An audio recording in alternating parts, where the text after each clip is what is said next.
Hola, ¿qué tal? ¿Cómo les va? Hoy tengo el gusto de presentar a dos personalidades muy importantes, que son el doctor Ricardo Ribeiro y la doctora Ofelia Ciudadane, quienes se van a explayar sobre la resolución 4838.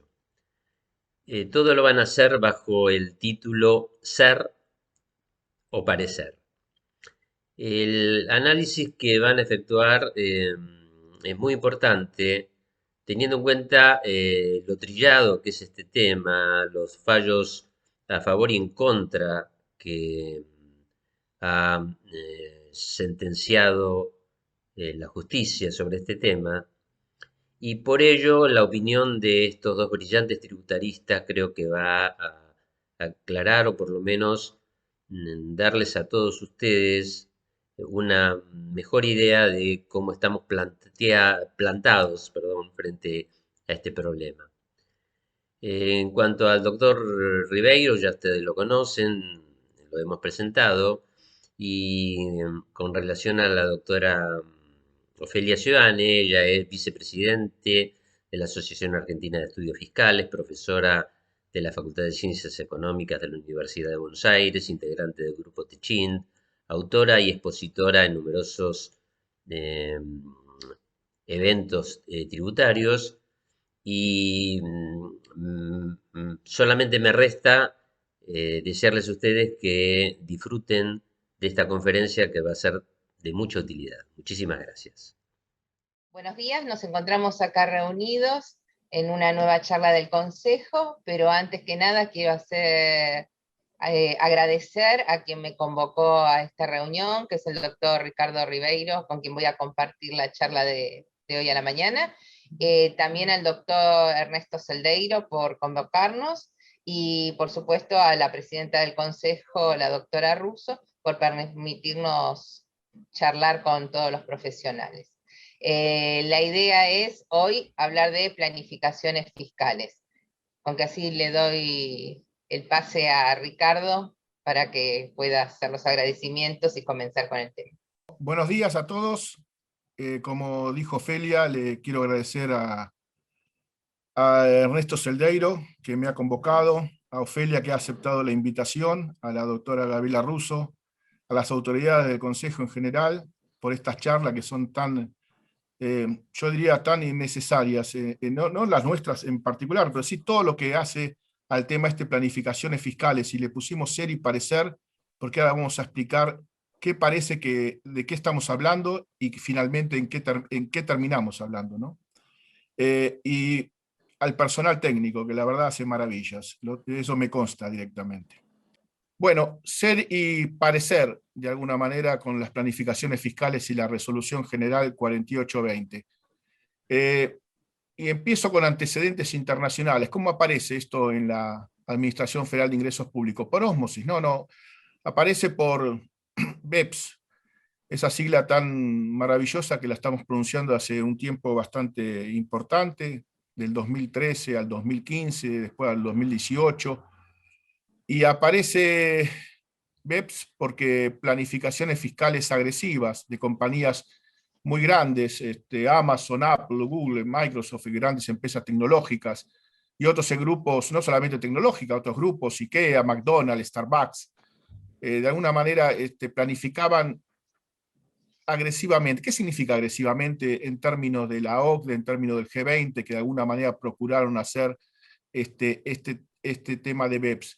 Que buscaron todos los vacíos de la ley, todos los agujeros negros que tenían las leyes impositivas, fundamentalmente desde el punto de vista internacional, y se aprovechaban de todo eso sin que alguien pudiera grabarlos o decir que había ilusión. Estaban en el umbral, exactamente en el umbral del problema. Entonces no podían, de alguna manera, los fiscos podían intentar grabarlos. El caso Google, pues lo pongo como ejemplo nada más. ¿Qué utilizaba Google? Para que vean lo que era una planificación fiscal. Alguien alguna vez dijo, y lo vuelvo a reiterar, que si había planificaciones fiscales, Google sería si fuese un cuadro, sería la Gioconda, ¿no? Google utilizaba sociedades de Irlanda en dos países, en Irlanda y en Bermuda.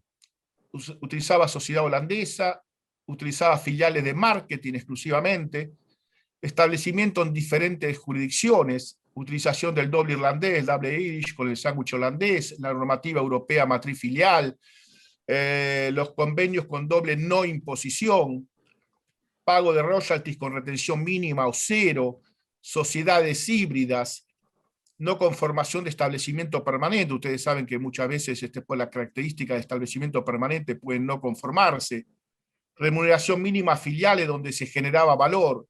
Remuneración significativa al titular de la propiedad industrial, que generalmente estaba localizado en una jurisdicción de bajo o nula tributación. Bueno, esta mezcla, que de alguna manera describirlo exactamente nos llevaría toda la tarde posiblemente y toda la mañana, implicaba la planificación fiscal de Google. Eso está muy lejos, por supuesto, de la planificación fiscal de la que estamos hablando nosotros. Y todo esto empieza en BEPS. Y BEPS, lo que acabo de decir, erosión de la base y traslado de beneficios, y BEPS es el acrónimo de Base Erosion a Profit Shifting, nos implica 15, nos abarca 15 planes de acciones. Entre los 15 planes de acciones tenemos tema de precio de transferencia, mecanismos híbridos, abuso de convenio, manipulación, o sea, todos los agujeros negros que había de alguna manera utilizados todas estas empresas, no Google, sino todas las empresas fueron o quisieron ser atacados. Hay un plan, el 12, que la gente de la OCDE dijo, bueno, además, los promotores de planificaciones fiscales, los asesores, nos tienen que informar si utilizan planificaciones fiscales agresivas. El plan de acción 12 habla de planificaciones fiscales agresivas. O sea, no solamente hay una cantidad importante de controversias que fueron suscitadas y que fueron de alguna manera zanjadas en los planes de acciones, salvo la primera, el plan de economía digital, que todavía está haciéndose, veremos, ¿no? Pero, porque es el más difícil, yo diría.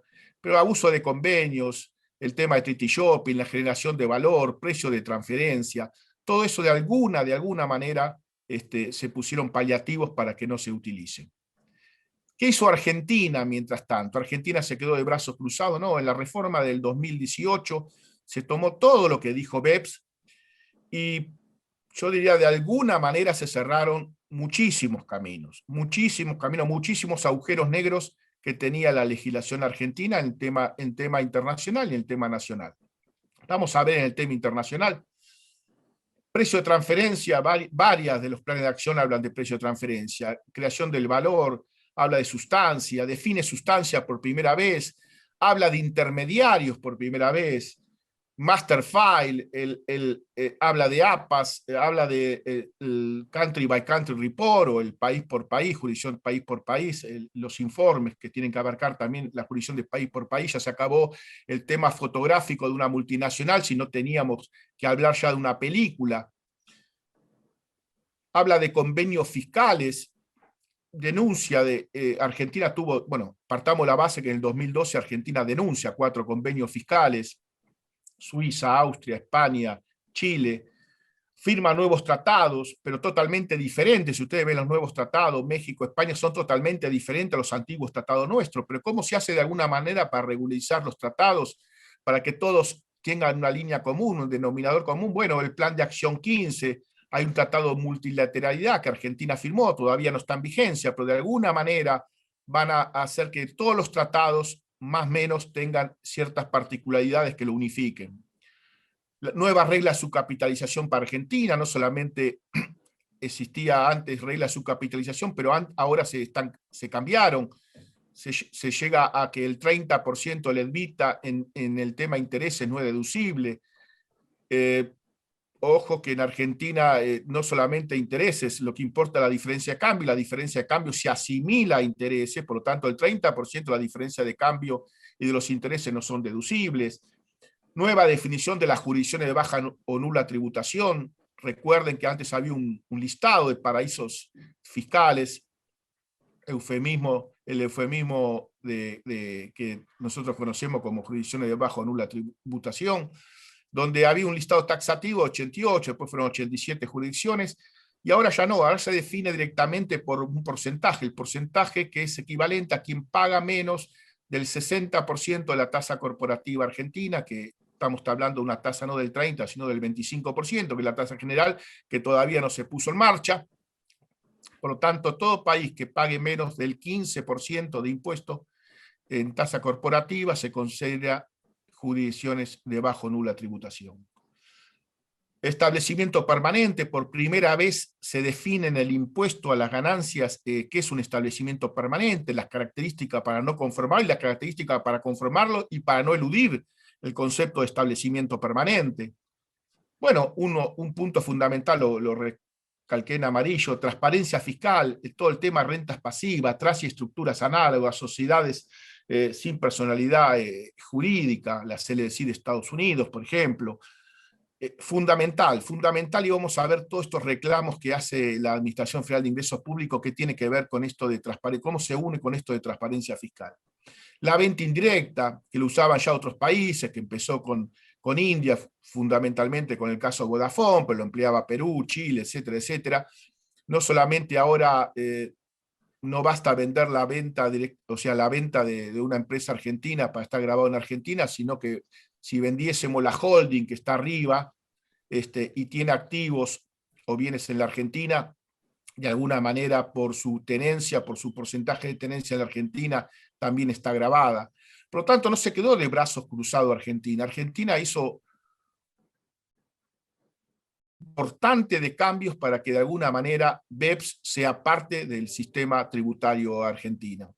Yo diría que en el tema nacional también hizo cambios, en el tema internacional ya vemos que son una cantidad importantes. La planificación fiscal, si Google pudiera hacer esto, lo trasladamos a Argentina, hoy no lo podría hacer. Hoy no lo podría hacer tal cual lo hizo en su momento. Entonces, este título puse así, queriendo saber todo y un poco más. Parte de evasión fiscal, la evasión fiscal por supuesto hay que combatirla, ni hablemos del tema y no es ni discutible. Un grado más abajo tenemos las planificaciones fiscales agresivas, el plan de acción de 12 BEPS, y planificaciones fiscales agresivas es el límite, está en el umbral, es lo que combate de alguna manera BEPS y que de alguna manera está arreglado en la legislación argentina. De ahí se baja planificaciones fiscales, que ya no son agresivas y eso implica de alguna manera que está dentro de la economía de opción que toda persona puede realizar, puede preparar. Nadie está obligado a pagar el máximo precio por cualquier objeto que compre o por cualquier servicio que preste. ¿Y por qué tiene que ser distinto en la Administración Federal, con los impuestos y con la Administración Federal de Ingresos Públicos? Si tengo dos alternativas, las dos son legales, ¿por qué tengo que elegir el camino más oneroso? Pero ahora resulta que con esta 4838, y cuando digo ser y parecer, parece que ya ni se habla de planificaciones fiscales. Se habla de tipificaciones que pueden implicar operaciones normales, decisiones empresariales, familiares y patrimoniales de una empresa o de un individuo. Decisiones de todos los días. Y nosotros sabemos que todas las operaciones que hace un individuo o una empresa tienen consecuencias fiscales. Desde ir por la calle, y yo siempre digo el mismo ejemplo, quizás el más burdo, comprar un alfajor, hay una operación de compra-venta, hay alguien que vende, se origina impuesto, hay alguien que consume, se origina consumo, puede haber IVA. Entonces, de alguna manera, la operación más chiquita que nosotros veamos tiene consecuencias impositivas. Está buscando eso la FIP con la 4838, que digamos de alguna manera todas las operaciones de la empresa. Entonces tendría que haber de alguna manera cambiado el título de la 4838. Régimen de operaciones. Porque la verdad, de planificaciones fiscales, en los casos que me ha tocado, y no me han tocado pocos, sinceramente no vi ninguno. O por lo menos quiero creer que no vi ninguno. En el derecho comparado, ¿qué hizo la FIP? La FIP lo que hace es, menciona diferentes ejemplos de empresas, se justifica de alguna manera, y me parece correcto, se justifica de alguna manera que muchos países ya lo han implementado y han logrado el objetivo perseguido. No es tan así, no es tan así. Ahora vamos a ver algunos, no todos, por supuesto. Habla de de México, de Chile, Sudáfrica, Irlanda, Estados Unidos, fundamentalmente, el Reino Unido. Yo diría que no es tan así como lo presenta la FIP. Estados Unidos habla de los tax shelters. Los tax shelters es otra cosa. Los tax shelters, yo diría que es una planificación fiscal cosificada, una planificación fiscal vendible, consumible, que se le vende por alguien llamado promotor a muchos contribuyentes. Y es muy conocido en Estados Unidos. Hay muchos tax shelters que son aceptados, hay muchos tax shelters que no son aceptados. Tax shelters nos referimos a una asesoría fiscal comercializada que es a la vez agresiva. Existen promotores. Y a comienzo del año 2000, no ahora, no, mucho antes de BEPS, se crea una oficina de análisis para los tax shelters, OTSA, la división de grandes empresas, la IRS, encargada de llevar un registro de promotores de shelters. Son soluciones que no se reservan para un solo cliente, sino que se incorpora a un esquema de inversión que se comercializa. No solamente sirve para un solo contribuyente, sirve para varios, y entonces el promotor generalmente va a una comisión. Cuanto más gana la empresa y ahorra de impuesto, el promotor va a una comisión alta sobre ese ahorro. Reduce la tributación, distorsiona la realidad económica, no es consistente con una lectura finalista de la norma.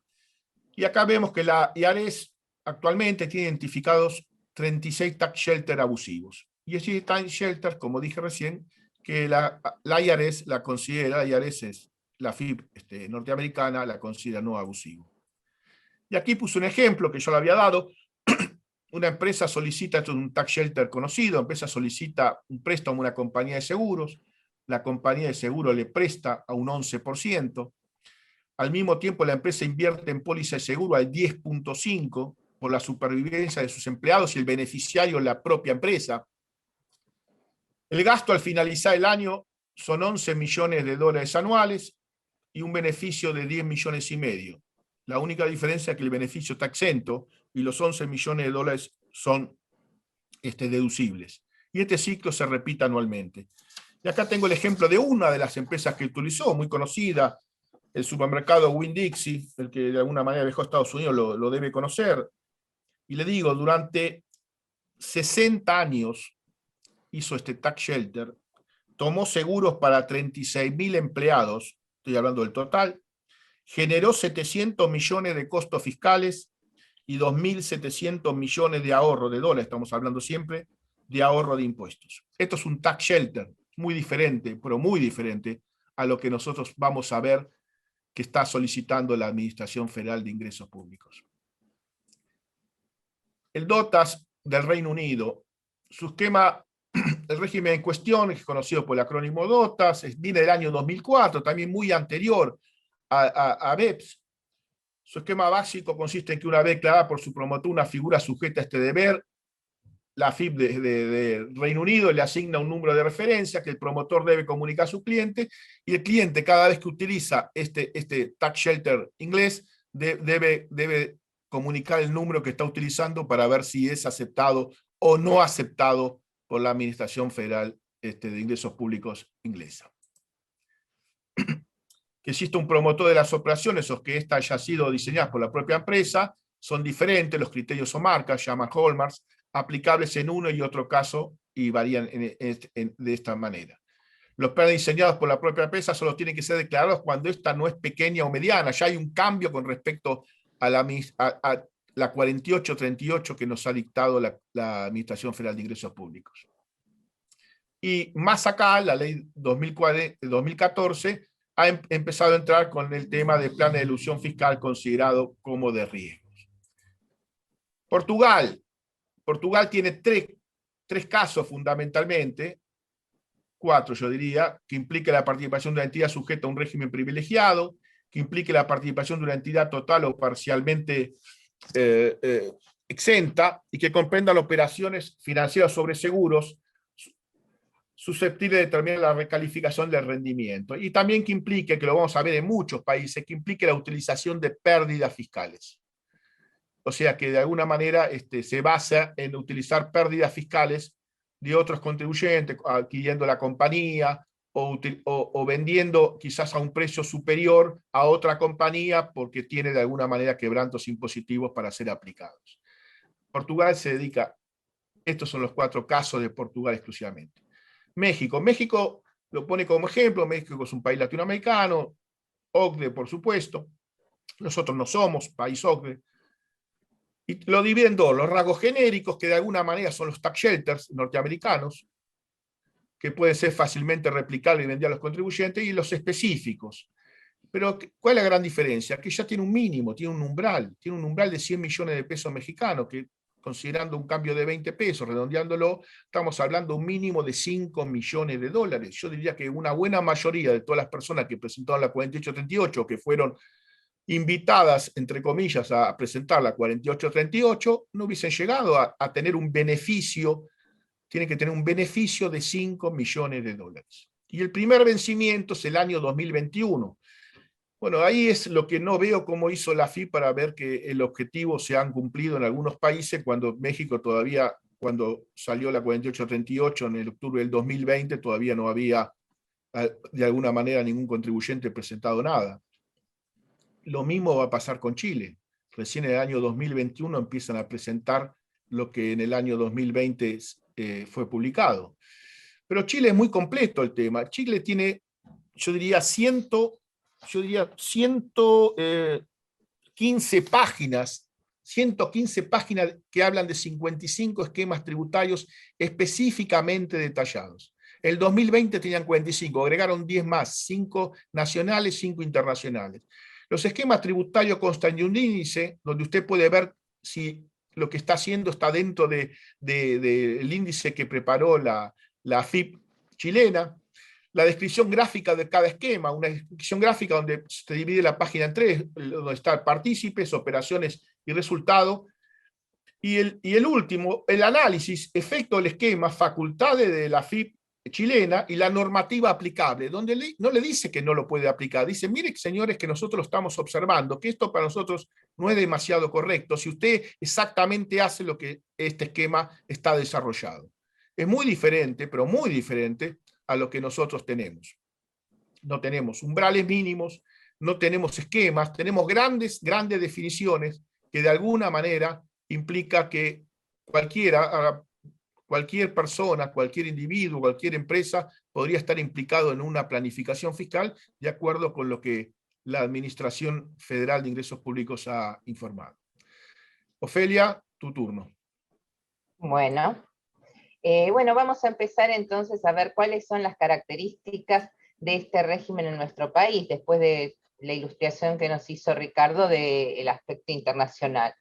En nuestro país salió la Resolución General 4838, que con vigencia a partir del 20 del 10 del 2020, y con plazos para el cumplimiento de la misma, para aquellas que sean consideradas planificaciones fiscales nacionales, deberían ser informadas hasta el último día del mes siguiente al cierre del periodo fiscal en que se implementó la planificación.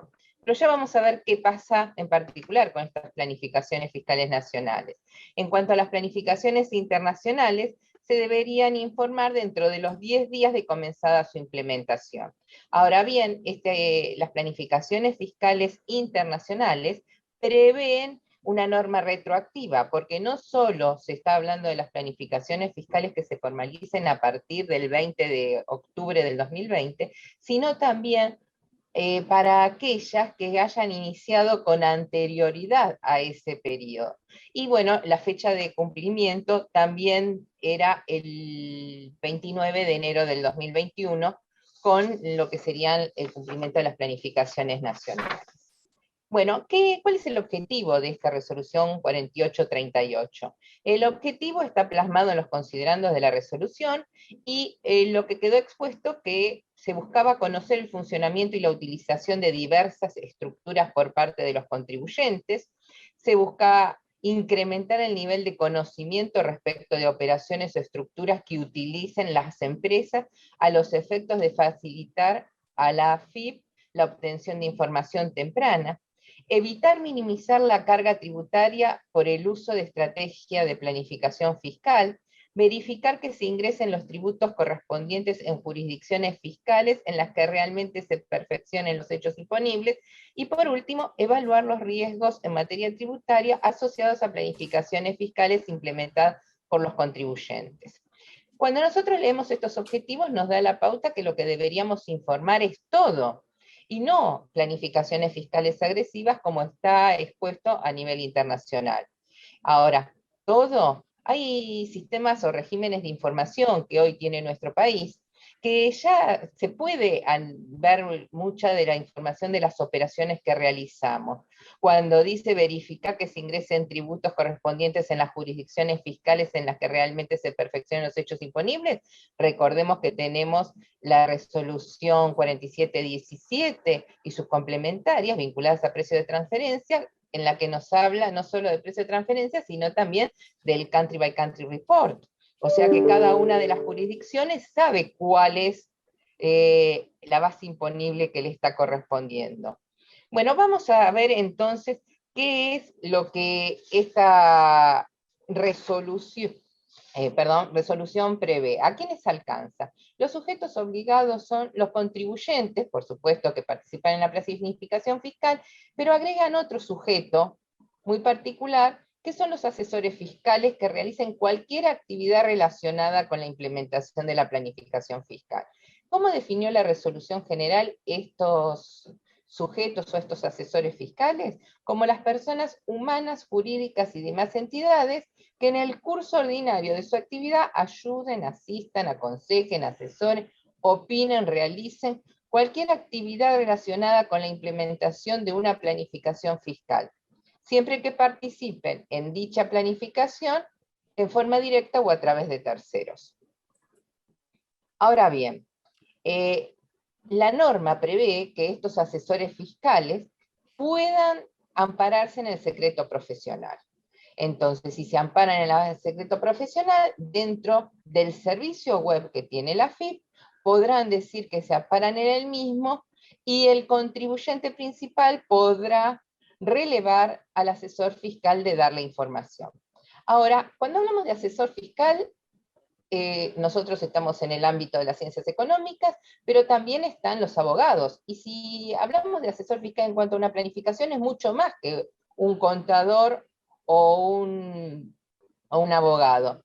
Pero sin embargo, las únicas dos profesiones que previeron o que agarraron el guante respecto a esta resolución general en cuanto a la información, fueron los profesionales en ciencias económicas y los abogados. ¿Qué hicieron los consejos profesionales en ciencias económicas de todo el país? En principio, presentaron recursos administrativos ante la Administración Federal de Ingresos Públicos, y al recibir la denegatoria por parte del organismo fiscal, lo que hicieron fueron presentaciones a la Justicia Federal, y en algunos casos incluso se abrieron las ferias para el tratamiento de las medidas cautelares presentadas. ¿Qué buscaban estas medidas cautelares? Que no se aplicara en las jurisdicciones de los consejos profesionales o en el ámbito de estos consejos profesionales la resolución general 4838. ¿Qué jurisdicciones o qué provincias lograron hasta el momento la medida cautelar satisfactoria a los profesionales? Santa Cruz, San Luis, Provincia de Buenos Aires, Chubut, Neuquén, Tierra del Fuego, Jujuy, Córdoba, Mendoza y Santa Fe. ¿Qué pasó con el Consejo Profesional de Ciencias Económicas de la Ciudad Autónoma de Buenos Aires? El Juzgado Contencioso Administrativo número 11 rechazó la medida cautelar de suspensión de este régimen de información, pero no obstante el Consejo Profesional, con fecha 23 de febrero del 2021, hizo la apelación correspondiente para tratando de que la Cámara revoque la sentencia de primera instancia.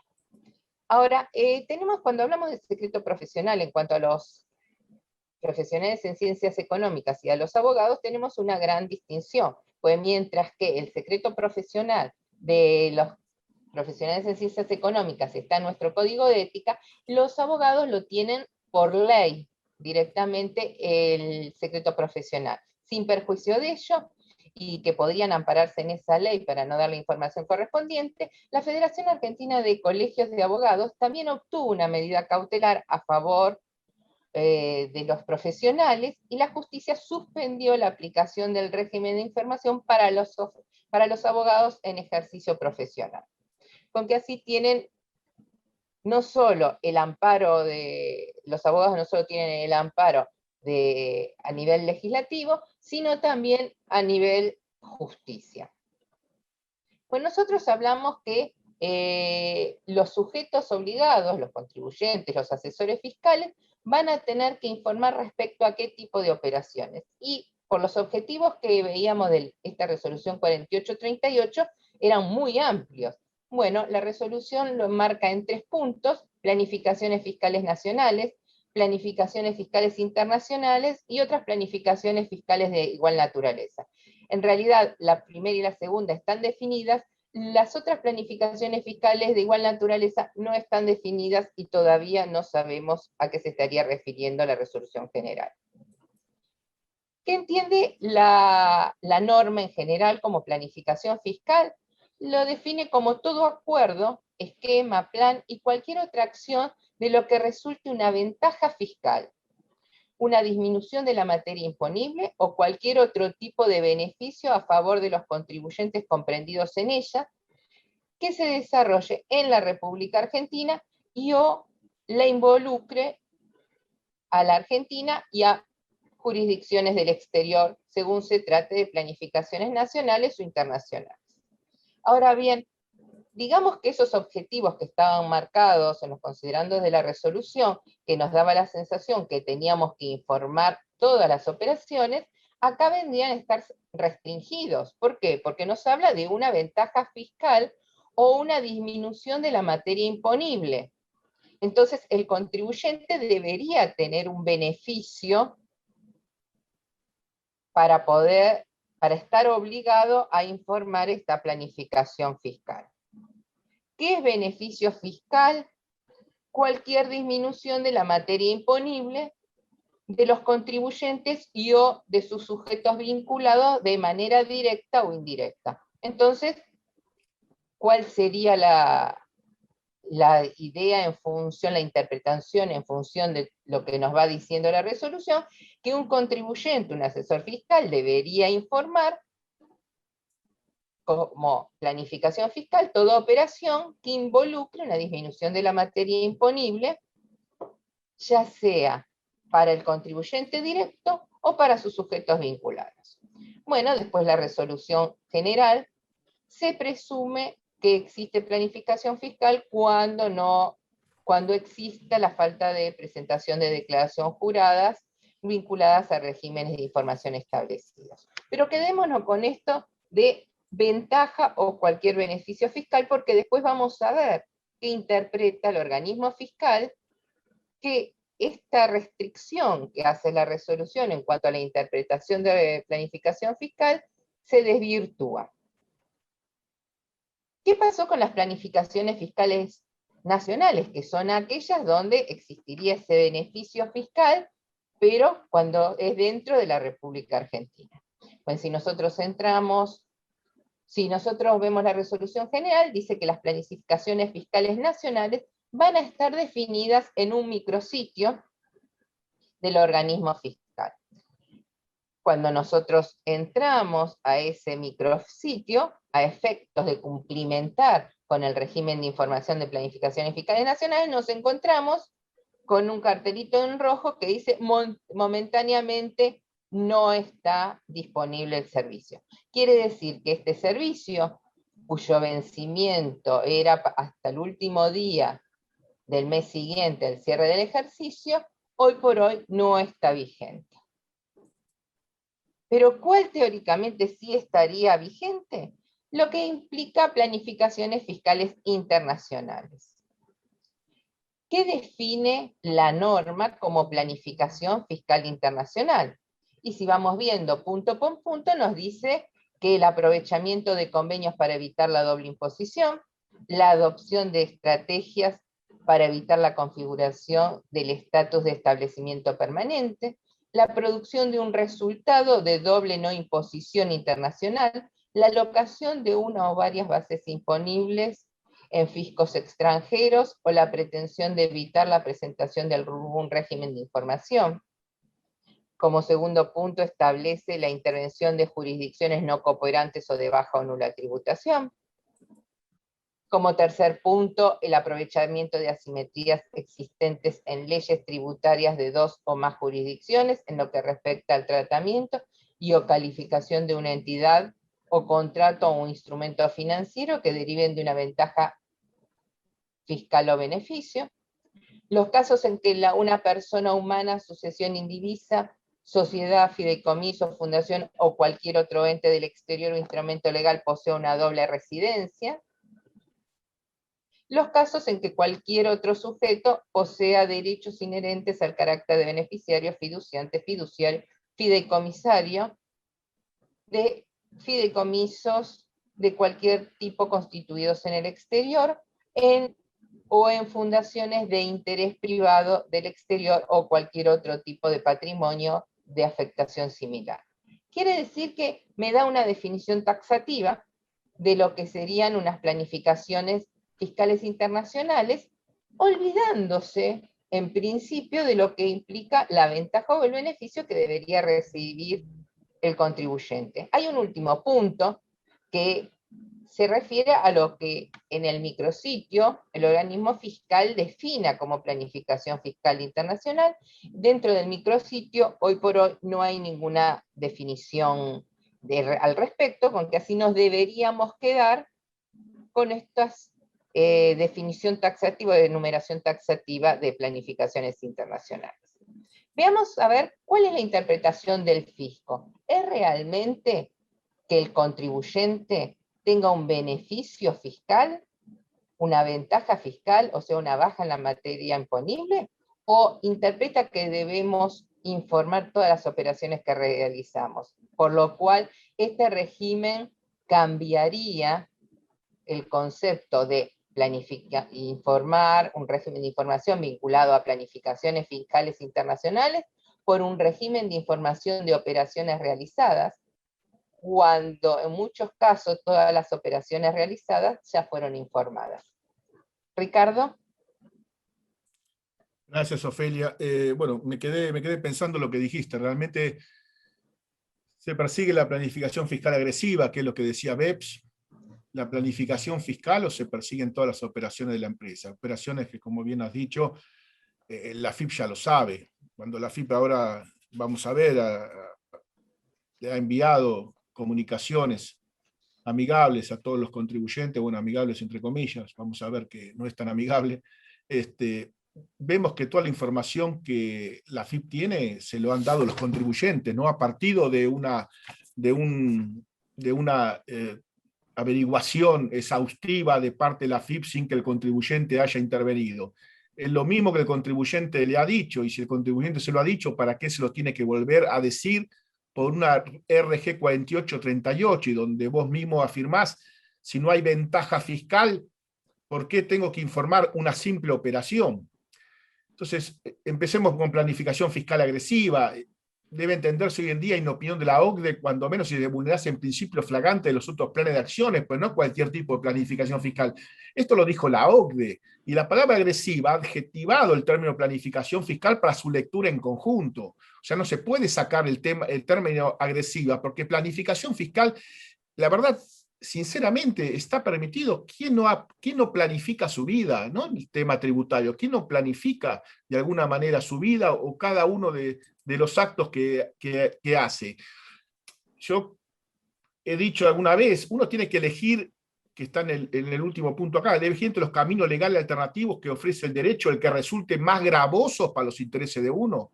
Cuando uno compra en Mercado Libre, busca dos productos iguales con la misma garantía, las mismas condiciones, y elige el más alto en el precio. Creo que es contra natura de hacer eso. ¿Y por qué? De alguna manera, si yo tengo la oportunidad de elegir en la economía de opción, sin evadir, sin eludir, y planificando mínimamente algo, yo tengo que informárselo a la FIP de alguna manera, si está dentro de los términos legales. ¿Qué me puede decir la FIP si está dentro de los términos legales que dice el impuesto a la ganancia, por ejemplo? Ahora no, porque las SRL son diferentes, o eran diferentes como se manejaban antes las sociedades anónimas, pero acuérdense que los intereses de las cuentas particulares de los socios en una SRL no generaban intereses presuntos, y una sociedad anónima sí. Un cliente te pregunta, bueno, ¿cuál elijo? constituye una sociedad anónima y una SRL. Y uno de los puntos que yo le decía, o que cualquiera de nosotros le podía decir, mira, la única gran diferencia que tiene es que no, todos los retiros que haga un socio en su cuenta particular no va a generar intereses. Después de la reforma, el 2018, eso se ha equiparado.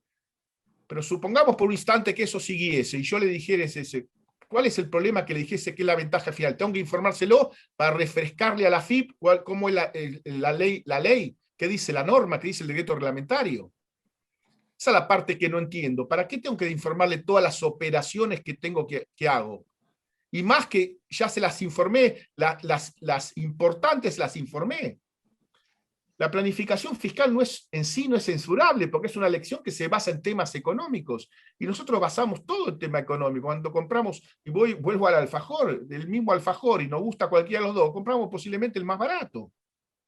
Por supuesto, pues bien la calidad, el gusto, etcétera, etcétera, pero a igualdad compramos el más barato. ¿Por qué en AFIP tenemos que elegir siempre, en impuestos tenemos que elegir siempre la opción más cara? Dentro de los términos legales. Entonces, esta comunicaciones, hace una semana la AFIP, una andanada de comunicaciones a los contribuyentes, que son requerimientos, recordatorios, simple comunicaciones. Parecía que era una comunicación amigable, y que no había que hacer nada. Yo siempre, cuando veo que tiene nombre del contribuyente, la cuide el contribuyente, digo, esto hay que contestarlo. Fue siempre mi posición. De alguna manera me están identificando, no es una carta al voleo, ¿no? Que la he recibido por abajo de la puerta. Una carta que tiene nombre y apellido, una carta que tiene cuida, hay que contestar. La FIP me intima algo o me dice algo muy amigablemente, me recuerda a 4838 y de alguna manera me imputa algo, porque ahora vamos a ver las distintas imputaciones que hace la FIP y vamos a tener que contestarlo. La pregunta es, ¿cuántas veces debo informar el mismo tema? Cuando hay una planificación fiscal agresiva, cuando está dentro de la norma legal, ¿por qué tengo que volver a informarlo? Sí, me van a decir porque existe la 4838, estoy de acuerdo, ok.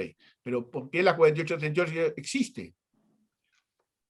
Se me ocurrió preguntar por algunas cosas que dijo, fundamentalmente con las jurisdicciones de bajo, con la doble residencia por centro de intereses vitales, si no había un tiro por elevación a contribuyente del aporte solidario.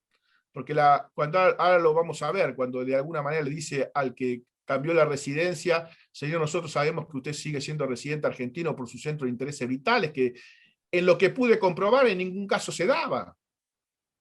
Entonces digo, no será un tiro por elevación a contribuyente del aporte solidario, como no me vayas a de alguna manera argumentar que vos no sos residente y por lo tanto no vas a pagar el aporte solidario por no estar más al 18 de diciembre en la República Argentina, porque yo te estoy considerando que sos residente por centro de intereses vitales. Se me ocurrió.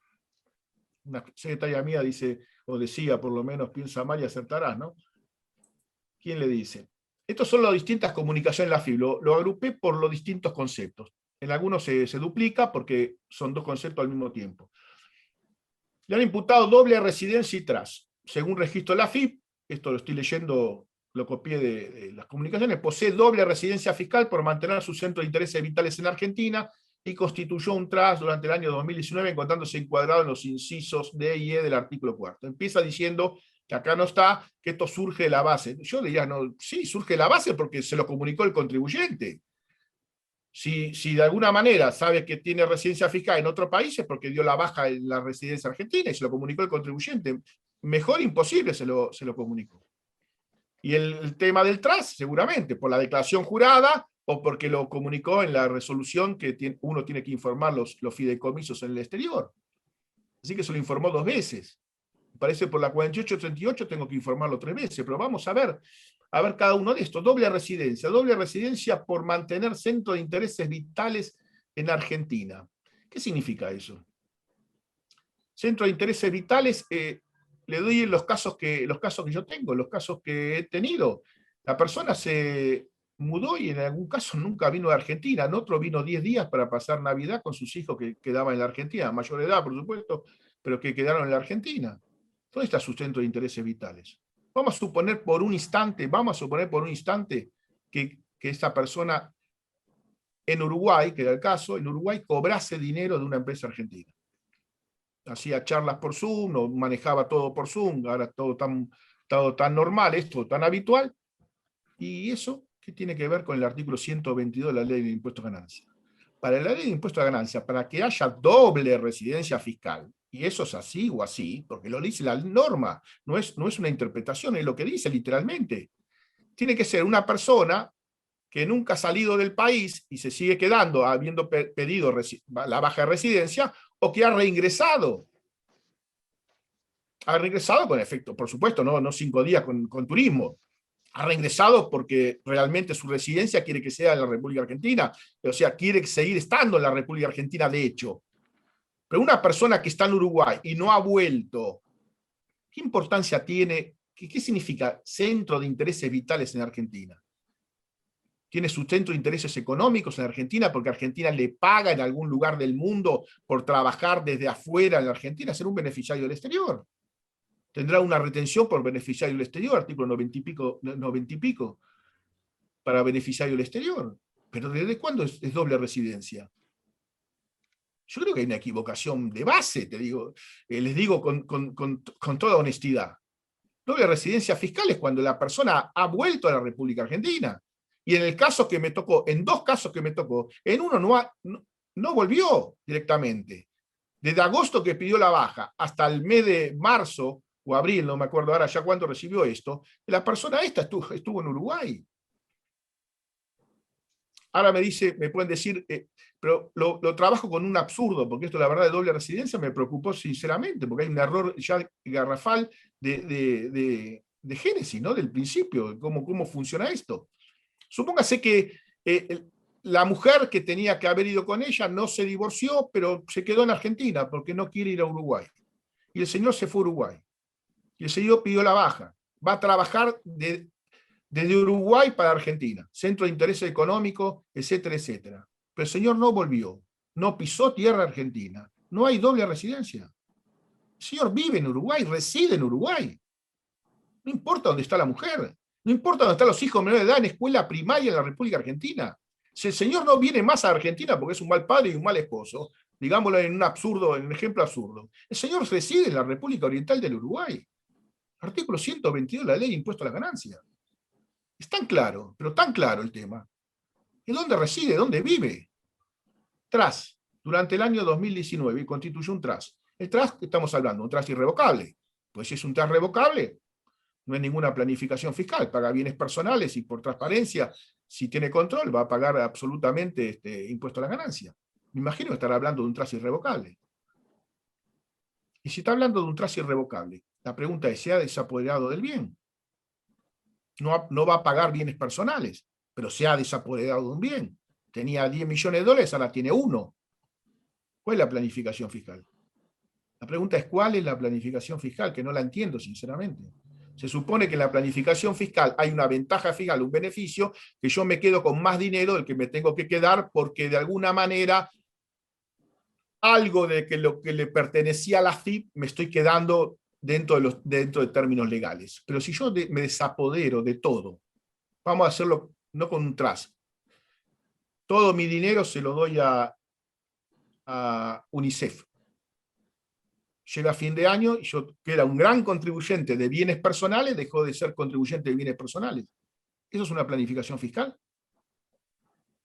Yo creo que hay algo mucho más importante que una planificación. Tiene consecuencias impositivas, sí, lógico que tiene consecuencias impositivas, pero me he desapoderado de los bienes que tenía.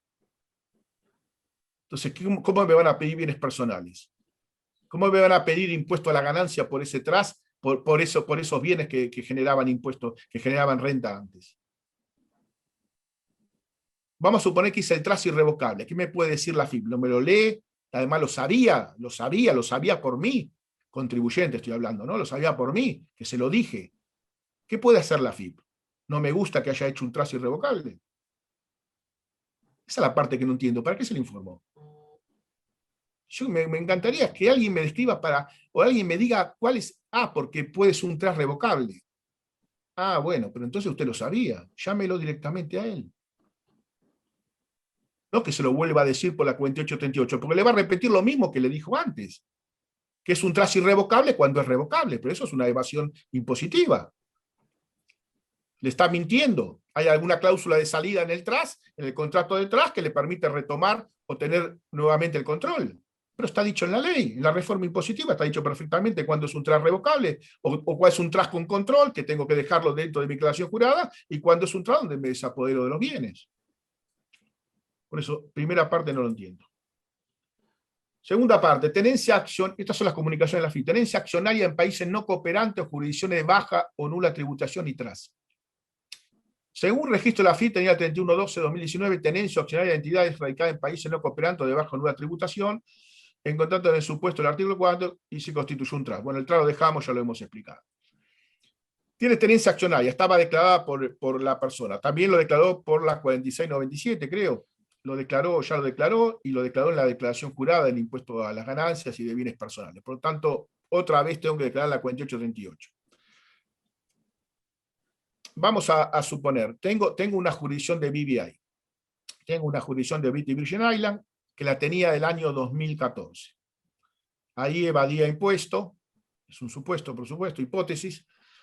Evadía impuesto, no declaraba mi patrimonio en el exterior, no declaraba mis rentas en el exterior, hasta que llegó el famoso sinceramiento en el año 2016 y lo declaro. Lo declaro, pago el impuesto respectivo, año 2016 y 2017, dado que era una sociedad opaca y la ley me lo permitía, yo, contribuyente, difería el impuesto. El balance resultaba que había ganado $500.000, $1 millón, $2 millones, estamos hablando siempre de renta al exterior, para tener una British Virgin Island, y la verdad no lo declaraba como ganancia. Lo difería en el tiempo. Pagaba bienes personales, por supuesto, por el mayor patrimonio, pero lo difería en el tiempo en el impuesto a la ganancia. Llega el año 2018, con lo que dije antes, con la reforma, señor, mire, estas sociedades son transparentes, no tienen sustancia, tienen rentas pasivas, bla, bla, bla, no pagan el 75% del impuesto, además, con solo hecho ya de tener rentas pasivas, automáticamente la consideran transparente. Ahora, a partir del 2018-2019, que ya pasaron 2 declaraciones juradas, tal cual yo gano dinero y línea por línea, yo tengo que poner el ingreso, tengo que poner el gasto si lo tuve, día por día, el tipo de cambio, etcétera, etcétera, y declarar por transparencia fiscal todo el resultado de la sociedad. Pregunto, ¿cuál es la ventaja fiscal? Ustedes saben si tengo una BVI, si declaré por transparencia o no, si no declaré por transparencia. Si no declaré por transparencia, llámeme y dígame, mire, usted está ignorando la ley, no es una planificación fiscal, ni agresiva ni no agresiva. Me está eludiendo o evadiendo la ley. Pero quiere que yo le diga como planificación fiscal una sociedad transparente. No hay ninguna planificación fiscal, no hay ninguna ventaja impositiva. Antes por lo menos difería 2 años atrás. Ya ni difiero. Directamente declaro el importe que gano, línea por línea, el tipo de cambio necesario, lo que le dice la norma. Entonces, la pregunta que hago nuevamente es, ¿cuál es la ventaja fiscal? Primer requisito, como dijo Ofelia, para de alguna manera entrar después en las tipificaciones, pero parece que tengo que entrar directamente en las tipificaciones. Entonces, como tengo una jurisdicción de bajo nula tributación, tengo que declararla como planificación fiscal. Te digo, hice más de 30 presentaciones. Lo único que hice fue, y los clientes, porque yo de alguna manera soy profesional y trabajo de eso. Pero lo único que hago es perder el tiempo, sinceramente. Dispendio de tiempo y de recursos. Y la FIP creo que de todas las presentaciones no va a sacar absolutamente nada en concreto. Porque todo lo sabía. Y todo estaba dentro de las normas legales. No había ventajas fiscales. Constitución de un trust, bueno, lo hemos visto. Ante un trust irrevocable, lo puede leer, pero ya lo sabía, me lo puede pedir directamente. Se sabe perfectamente el señor tal, X tal, el señor Pérez tiene un trust. Me llaman y ven si es trust irrevocable o revocable. En uno será, si es muy burdo el tema, será una evasión absolutamente por querer desprenderse de un patrimonio que no se podía haber desprendido, y en otro caso es un hecho irremediable que de alguna manera es una planificación patrimonial, familiar, que tiene consecuencias impositivas, pero que no se puede retroceder, le guste o no le guste a la Administración Federal de Ingresos Públicos. El TRAS es, mientras exista el TRAS en el mundo y yo pueda hacerla y no esté impedido, será que no le gusta, pero nada más. Tenencia accionaria en países no cooperantes o jurisdicciones. Bueno, tenencia accionaria lo pusieron muchas veces por separado, uno el TRAS y otro la tenencia accionaria. Lo mismo que dije antes, exactamente lo mismo. Para sociedades, acá empieza otro de los conocidos reclamos, operaciones con países no cooperantes o jurisdicciones bajas en una tributación. Generalmente ponía los dos juntos, porque son distintos para la ley, en muchos casos, etcétera, etcétera, pero de alguna manera países no cooperantes yo diría que se llevaba todos los laureles, porque entre los países no cooperantes se encuentra Bolivia, se encuentra Honduras, se encuentra Paraguay, Egipto, y los países no cooperantes son aquellos que de alguna manera no hicieron un régimen de información con la República Argentina.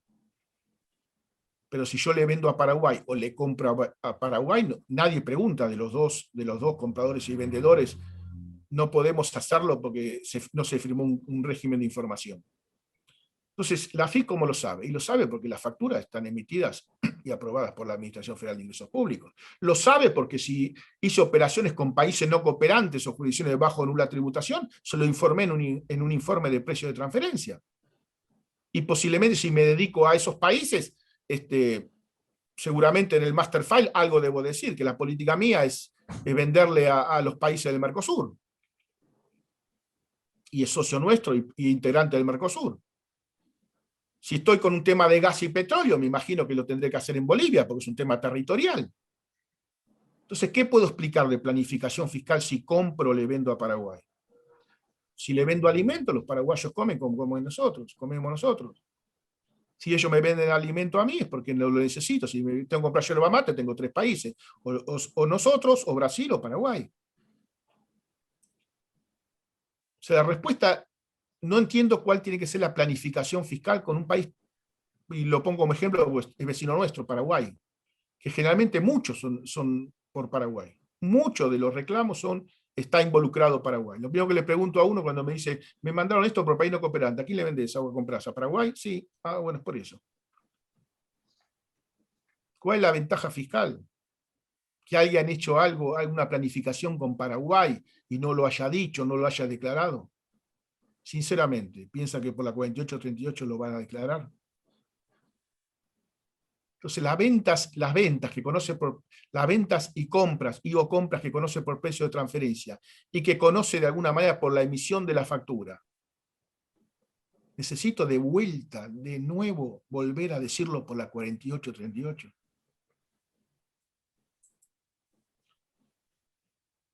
Respuesta a estas comunicaciones, en el sentido estricto e inteligente del término de planificación fiscal, como hemos dicho, muchos de estos casos son inexistentes. Mucho menos planificación fiscal agresiva, dado su génesis. Vimos el ejemplo de Google y bajemos todo lo que querramos. Es imposible asimilar cualquiera de los ejemplos que hemos visto a una planificación fiscal no agresiva. Posiblemente una pseudo planificación básica de años anteriores, actualmente hoy ha quedado vacía de contenido. Una sociedad de BVI, lo que expliqué, con portfolio de inversión en el 2006 y 2007 difería, impuesto del 2018 sus rentas son transparentes, pero me está pidiendo hoy, y me está pidiendo que retroceda del momento que tengo planificación fiscal, y yo del 2018 ya no tengo más planificación, o no puedo hacer, entre comillas, una planificación fiscal permitida, que era diferir el impuesto. Esta comunicación no tiene vencimiento, pero la resolución general 4838 en verdad ha vencido en todos los casos requeridos.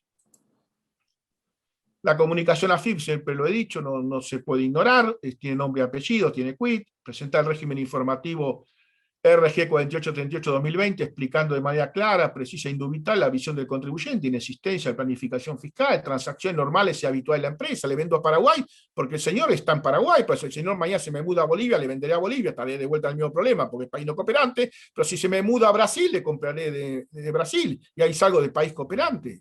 Lo que estoy haciendo yo es comprando y vendiendo. No estoy comprando y vendiendo a un precio más o un precio menos pensando que no le van a dar información, porque esto es tan dinámico el tema, que mañana Paraguay da información automáticamente. O sea, firmar o no firmar un régimen de intercambio de información es cuestión de horas, o cuestión de días, o cuestión de meses o de años. Pero no creo que alguien le compre a Paraguay para especular eso, o por lo menos no lo conozco, sinceramente. Propósito de negocio, planificación patrimonial, familiar o sucesoria, simplemente economía de opción, no todo de acuerdo a las normas legales, y advertí que estos actos o operaciones fueron informar a la FIO oportunamente mencionando todos los precedentes. Sino todo esto que, si de alguna manera usted me quiere poner una multa, le digo, todo esto ya lo sabe, lo estoy repitiendo. Estoy repitiendo lo que usted ya sabe. Su famosa base de datos, le acabo yo de cargar los datos. Ofelia, tu turno. Gracias. Muchas Gracias, gracias. Ricardo. Bueno, yo me estaba quedando con la idea que vos decías. Es una comunicación que hace la FIP con nombre de contribuyente, número de quit. Entonces deberíamos contestarla. Pero mi inquietud es la siguiente, no viene firmada por nadie. O sea, ¿no es una campaña motivadora? Porque cuando la FIP mandaba, usted tiene determinados ingresos y por lo tanto debe tener personal doméstico, nunca se contestó. Eran campañas motivadoras. O cuando la FIP dice, usted está tomando gastos por indumentaria o equipamiento. También viene a nombre de un contribuyente en el domicilio fiscal del contribuyente y el contribuyente no lo contesta. O sea, si Ofelia, considera que tiene que hacer la declaración jurada rectificativa, la hará, pero nunca la contesta. Ofelia, yo te Entonces, entiendo sí, y la verdad estoy de acuerdo absolutamente con vos. El problema es que esto tiene derivaciones, que tiene una marca, bueno, que la vas a aplicar seguramente, tiene una por marca y eso entonces mismo, la sanción, hay un problema que tiene una sanción, ¿no? o sea, en principio digamos que está planteada la resolución general para informar planificaciones fiscales y como dijimos, el punto principal es que el contribuyente tenga una ventaja, ¿sí? Por lo menos lo que surgía de la resolución, una ventaja en la disminución de la base imponible. Si el contribuyente consideraba que no tenía ninguna ventaja en la disminución de su base imponible, recibía esta notificación, yo la tomaría como una campaña motivadora, que el contribuyente que debería rectificar lo haría y el que no, no. Pero vamos a ver qué es lo que pasó realmente. Y vamos a ver un poco las sanciones propias e impropias. La resolución general tiene cuestiones específicas en cuanto a las sanciones y nos habla que el cumplimiento de este régimen de información de planificación es requisito ¿para qué? Para la tramitación de solicitudes, para la incorporación y o permanencia de registros implantados por la FIP. O sea, que ya me están advirtiendo que si yo quiero un certificado de no retención, tendría que haberla cumplido. Pero tendría que haberla cumplido si realmente tengo planificación fiscal. También el cumplimiento va a ser necesario para la obtención de certificados de crédito fiscal o constancias de situación impositiva. Por otra parte, la resolución general habla que el incumplimiento que realicen los contribuyentes implicará que quedará encuadrado en una categoría de riesgo fiscal para el contribuyente más alta, o sea, un CIPER, una categoría en el CIPER superior. Y después tenemos todas las sanciones de la 11683 por no presentación de declaración jurada si hubiera correspondido. Pero de pronto apareció una sanción impropia que no teníamos la idea, que no está reglamentada en ningún lado. De un día para otro, después de que la FIP hubiera mandado todas las comunicaciones que comentaba Ricardo, cuando los contribuyentes no hubieran complementado su declaración jurada a través del servicio web de la página de la FIP y tampoco hubieran contestado esta comunicación que consideramos motivadora, apareció en el sistema registral, en caracterizaciones, un código, el código 484.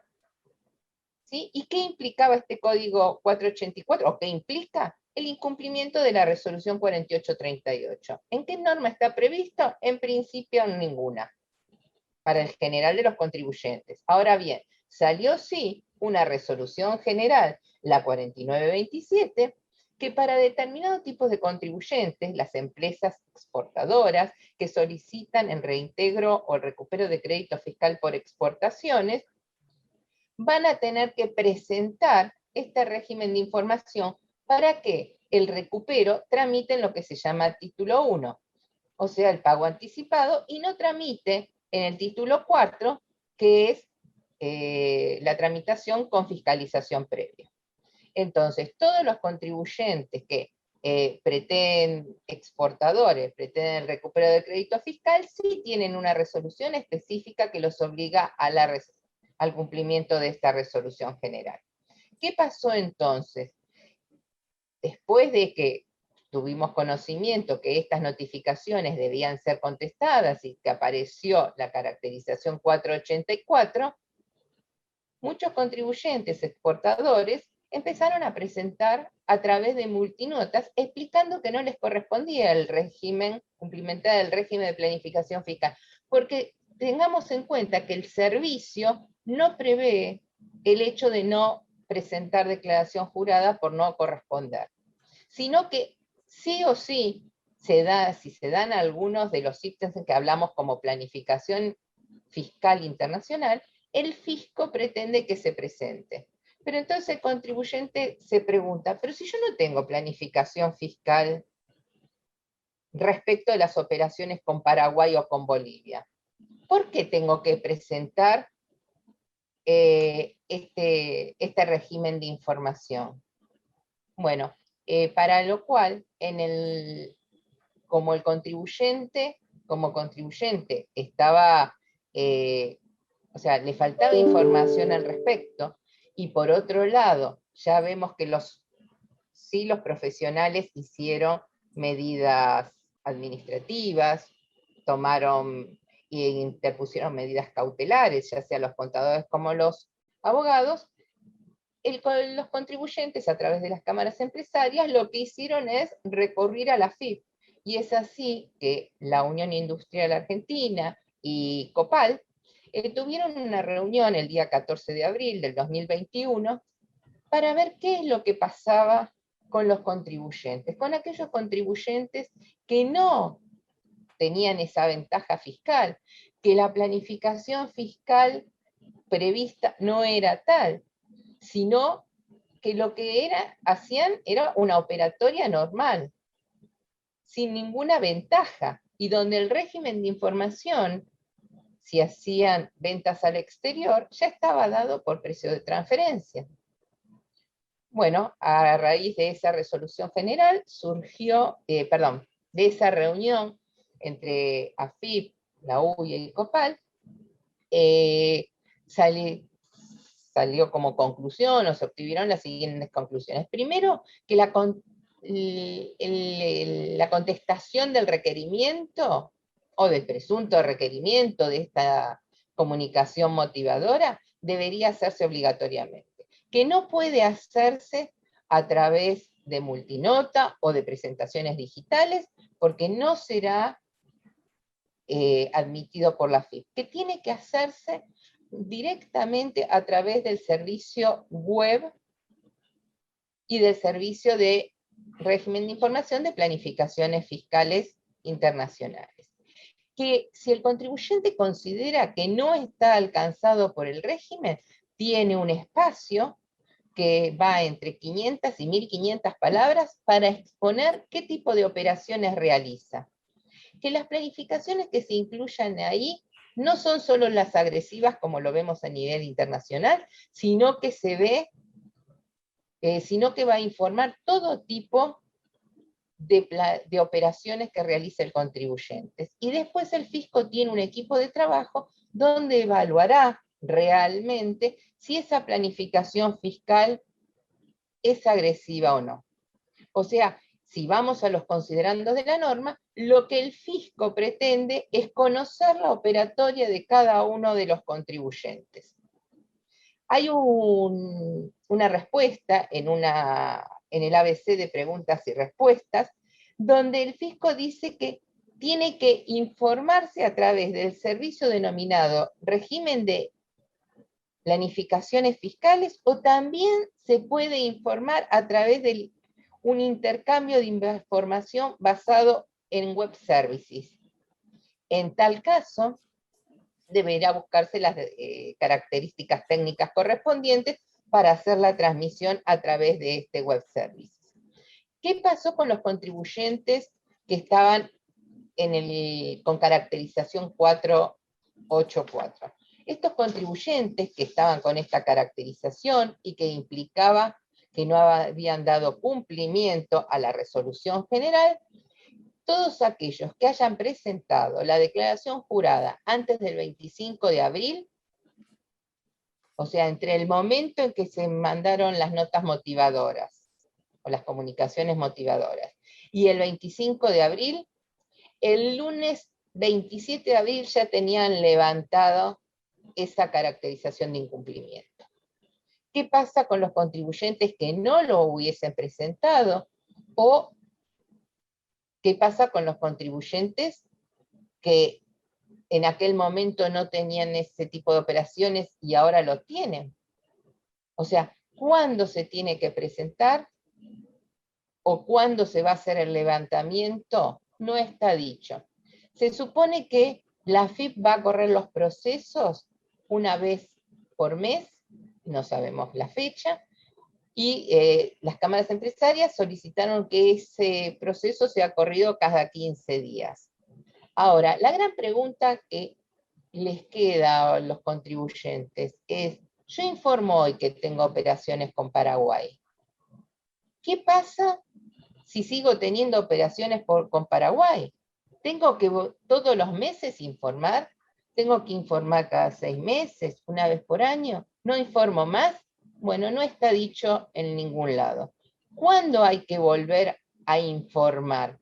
Cada vez que hay una operación nueva, quiere decir que mientras no cambie el tipo de operaciones que estoy realizando y que presenté mi declaración jurada de planificaciones fiscales internacionales, no tengo que volver a informar y solo informo una nueva, cuando tenga una nueva operación. Bueno, creo que son incógnitas que todavía la resolución general nos deja abierta. Lo que sí queda claro que hoy por hoy este régimen que tenía vigencia a partir del 20 del 10 del 2020, realmente hay que cumplimentarlo, que el no cumplimentarlo, aunque sea para decir no tengo ningún tipo de ventaja fiscal, ni hago planificación fiscal, nos podría estar perjudicando en la obtención de certificados, en la tramitación de recupero de crédito fiscal exportaciones o en algún otro tipo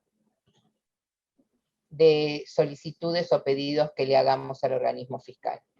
Digamos que si uno lo quiere asimilar, cuando nació el domicilio fiscal electrónico, por ahí éramos reacios a la constitución del domicilio fiscal electrónico, pero el fisco se encargó de que en cada solicitud o pedido que le hiciéramos o en cada nueva resolución que sacaba, poner como condición el domicilio, la constitución del domicilio fiscal electrónico. Me parece que vamos en la misma línea, con connotaciones muy diferentes, ya que acá los contribuyentes ya tienen regímenes de información que han informado sus operaciones, y este régimen dejó de ser un régimen de información de planificaciones fiscales para ser un régimen de información de operaciones realizadas, superponiéndose con otros regímenes de información existentes. Bueno, por mi parte, nada más. No sé, Ricardo, a mí me queda agradecer al Consejo nuevamente, a todo el personal técnico que nos ayudó en esta transmisión y agradecerle a Ricardo la convocatoria nuevamente. No, gracias, Ofelia, a vos, a Celdeiro, al doctor Celdeiro, a la doctora Gabriela Russo, al personal técnico que hace maravillas. Todo lo que pueda o no saber de impuestos no lo sé del tema tecnológico, y ellos lo saben perfectamente y ayudan. Me quedé pensando con lo que dijiste con la persona que vende continuamente a Paraguay. Si yo cada vez que tengo rentas pasivas, todos los días tengo rentas pasivas y todos los días se me está produciendo una nueva planificación fiscal agresiva y tengo que informarle que con la sociedad de Viti Virgin Island estoy teniendo nuevas operaciones diarias o mensuales, ¿no? Pasaría lo mismo. Yo creo que entramos en un tema de informar por informar, ¿no? Sinceramente esa es mi posición, ¿no? O sea, yo creo que cuando el plan de acción 12 de la OCDE se hizo este régimen de información, me imagino, y creo que con bastante sustento, de que los países que estaban alrededor no tenían los regímenes de información que tiene Argentina. Sinceramente, nosotros tenemos muchos regímenes de información donde la FIP sabe mucho de los contribuyentes y la base de datos la nutre de la misma información que los contribuyentes le dan, y después automáticamente tiene que volver a repetirlo con la 4838, que sinceramente hoy, con toda la reforma impositiva del 2018, con todos los impedimentos que tiene la reforma para hacer planificaciones fiscales agresivas y en serio, me parece que realmente han quedado reducidas a la nada, o a casi nada, no quiero descartarlo, o a casi nada, porque aún suponiendo intermediarios o sustancias, etcétera, etcétera, seguramente hay un master file o hay un informe de precio de transferencias que lo tiene que informar y justificar. Así que la verdad, no, la 4838 en la República Argentina, y como está hecha y como está tipificado los distintos elementos que para mí no implican en muchos casos, pero en muchísimos casos, planificaciones fiscales agresivas, ni planificaciones fiscales, la verdad me da otro nuevo trabajo para hacer, y yo creo que en definitiva es un dispendio de tiempo y de recursos de los contribuyentes, y creo de los mismos inspectores o verificadores de la FIP que tienen que verificar temas que lo conocen ya por otro lado. Agradecimiento a todos. Muchas gracias.